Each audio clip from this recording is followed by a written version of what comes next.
how do you explain when things don't go as we assume? Or better, how do you explain when others are able to achieve things that seem to defy all of the assumptions?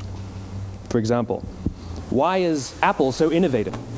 Year after year after year after year, they're more innovative than all their competition. And yet, they're just a computer company. They're just like everyone else. They have the same access to the same talent, the same agencies, the same consultants, the same media.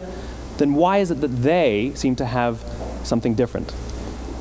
Why is it that Mártin Lúthер King led the civil rights movement? He wasn't the only man who suffered in a pre-civil rights America, and he certainly wasn't the only great orator of the day. Why him? And why is it that the Wright brothers were able to figure out controlled powered manned flight when there were certainly other teams who were better qualified, better funded, and they didn't achieve powered manned flight, and the Wright brothers beat them to it? There's something else at play here. About 3.5 years ago, I made a discovery, and this discovery profoundly changed my view on how I thought the world worked, and it even profoundly changed the way in which I operate in it. As it turns out, there's a pattern. As it turns out, all the great and inspiring leaders and organizations in the world, whether it's Apple or Mártin Lúthер King or the Wright brothers, they all think, act, and communicate the exact same way, and it's the complete opposite to everyone else. All I did was codify it. And it's probably the world's simplest idea. I call it the golden circle.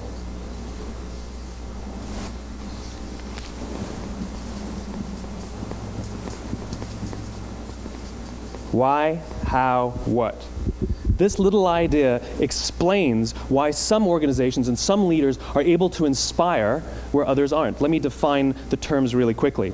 Every single person, every single organization on the planet knows what they do, 100%. Some know how they do it, whether you call it your differentiating value proposition or your proprietary process or your USP. But very, very few people or organizations know why they do what they do. And by why, I don't mean to make a profit. That's a result. It's always a result. By why, I mean what's your purpose? What's your cause? What's your belief? Why does your organization exist? Why do you get out of bed in the morning? And why should anyone care? Well, as a result, the way we think, the way we act, the way we communicate is from the outside in. It's obvious. We go from the clearest thing to the fuzziest thing. But the inspired leaders and the inspired organizations, regardless of their size, regardless of their industry, all think, act, and communicate from the inside out. Let me give you an example. I use Apple because they're easy to understand and everybody gets it. If Apple were like everyone else, a marketing message from them might sound like this. We make great computers. They're beautifully designed, simple to use, and user-friendly. Want to buy one? Meh. And that's how most of us communicate. That's how most marketing is done, that's how most sales is done, and that's how most of us communicate interpersonally. We say what we do, we say how we're different or how we're better, and we expect some sort of behavior, a purchase, a vote, something like that. Here's our new law firm. We have the best lawyers with the biggest clients. We have, we always perform for our clients, do business with us. Here's our new car. It gets great gas mileage. It has, leather seats. Buy our car. But it's uninspiring. Here's how Apple actually communicates. Everything we do, we believe in challenging the status quo. We believe in thinking differently. The way we challenge the status quo is by making our products beautifully designed, simple to use, and user-friendly. We just happen to make great computers. Want to buy one? Totally different, right? You're ready to buy a computer from me.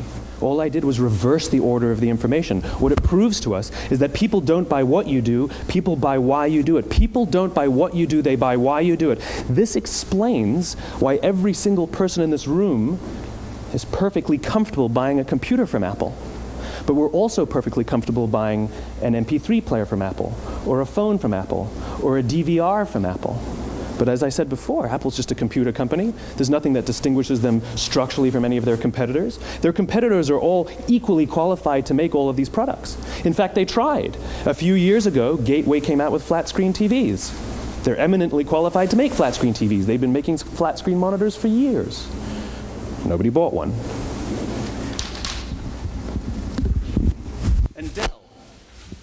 Dell came out with MP3 players and PDAs. And they make great quality products, and they can make perfectly well-designed products, and nobody bought one. In fact, talking about it now, we can't even imagine buying an MP3 player from Dell. Why would you buy an MP3 player from a computer company? But we do it every day. People don't buy what you do, they buy why you do it. The goal is not to do business with everybody who needs what you have. The goal is to do business with people who believe what you believe. Here's the best part. None of what I'm telling you is my opinion. It's all grounded in the tenets of biology, not psychology, biology. If you look at a cross-section of the human brain, looking from the top down, what you see is the human brain is actually broken into three major components that correlate perfectly with the golden circle. Our newest brain, our Homo sapien brain, our neocortex, corresponds with the what level. The neocortex is responsible for all of our rational and analytical thought and language. The middle two sections make up our limbic brains, and our limbic brains are responsible for all of our feelings, like trust and loyalty. It's also responsible for all human behavior, all decision-making, and it has no capacity for language. In other words, when we communicate from the outside in, yes, people can understand vast amounts of complicated information like features and benefits and facts and figures. It just doesn't drive behavior.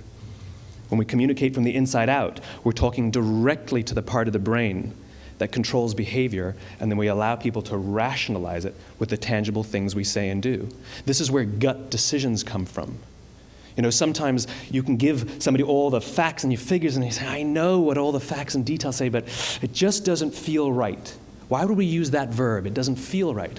Because the part of the brain that controls decision-making doesn't control language. And the best we can muster up is, I don't know, it just doesn't feel right. Or sometimes you say you're leading with your heart or you're leading with your soul. Well, I hate to break it to you, those aren't other body parts controlling your behavior. It's all happening here in your limbic brain, the part of the brain that controls decision-making and not language.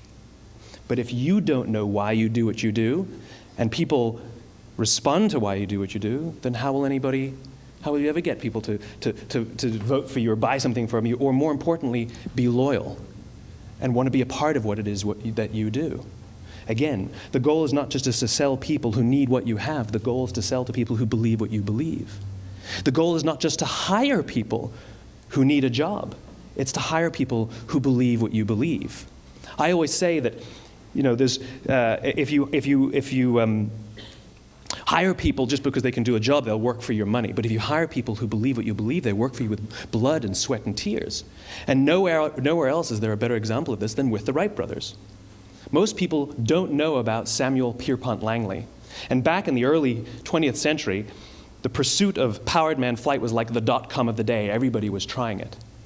And Samuel Pierpont Langley had what we assume to be the recipe for success. I mean, even now, you ask people, why did your product or why did your company fail? And people always give you the same permutation of the same three things. Undercapitalized, the wrong people, bad market conditions. It's always the same three things. So let's explore that. Samuel Pierpont Langley was given $50,000 by the War Department to figure out this flying machine. Money was no problem. He held a seat at Harvard and worked at the Smithsonian and was extremely well connected. He knew all the big minds of the day. He hired the best minds money could find, and the market conditions were fantastic. The New York Times followed him around everywhere, and everyone was rooting for Langley. And how come we've never heard of Samuel Pierpont Langley? A few hundred miles away in Dayton, Ohio, Orville and Wilbur Wright. They had none of what we consider to be the recipe for success. They had no money. They paid for their dream with the proceeds from their bicycle shop. Not a single person on the Wright brothers' team had a college education, not even Orville or Wilbur. And the New York Times followed them around nowhere. The difference was Orville and Wilbur were driven by a cause, by a purpose, by a belief. They believed that if they could figure out this flying machine, it'll change the course of the world. Samuel Pierpont Langley was different. He wanted to be rich, and he wanted to be famous. He was in pursuit of the result. He was in pursuit of the riches. And lo and behold, look what happened. The people who believed in the Wright brothers' dream worked with them with blood and sweat and tears. The others just worked for the paycheck.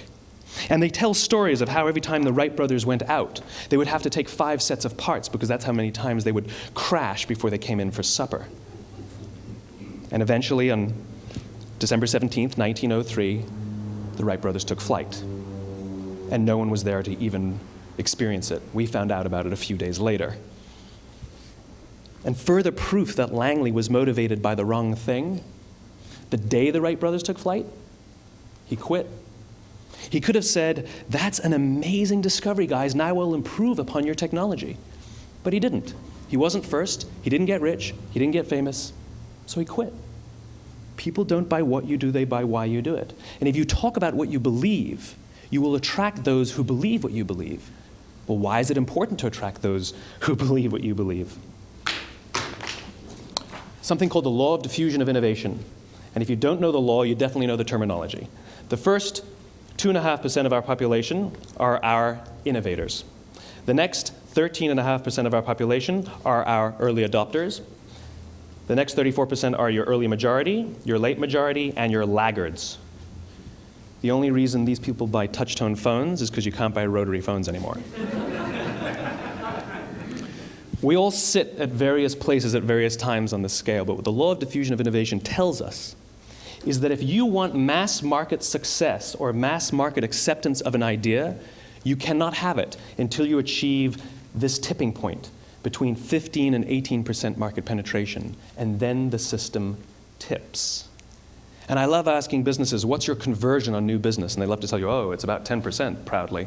Well, you can trip over 10% of the customers.